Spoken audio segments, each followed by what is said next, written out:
দর্শক দেখেন এই হলো ডাকি পোকের ডিম পরিষ্কার করা হচ্ছে এগুলো দিয়ে হচ্ছে নদী থেকে মাছ ধরা হবে বড়শি দিয়ে এটা লাল পোক থাকলে ডিমের ভিতরে মাছে টোপ নাই কম লাল পোক থাকলে এগুলো সব বাইসে ফেলা দিবে না কালা পোক লাল পোক এগুলো সুন্দর করে খুঁটে খুঁটে বাঁচতে হবে আগে হলো গামছা দিয়ে ডলে পরিষ্কার করছি এখন হলো আজ দিয়ে খুঁটে খুঁটে পরিষ্কার করতে হবে এই কষ্টটুকুর ফলে আমার মাছ ধরাটাও সহজ হয়ে যাবে আচ্ছা অনেকেই আছে এগুলো বাঁচে না বলে মাছ ধরতে গেলে মাছের টোপ খায় না এটা করে না সেটা করে না এই কারণ আছে বিভিন্ন তার ভিতরে প্রধান কারণ হচ্ছে এই ডিমের ভিতর থেকে এই লাল পোকাগুলো কালো পোকাগুলো বাইসে ফেলাম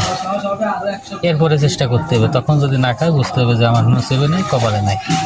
কিন্তু চেষ্টা অবশ্যই করতে হবে চেষ্টা তো করতেই হবে একটু পরিশ্রম করলে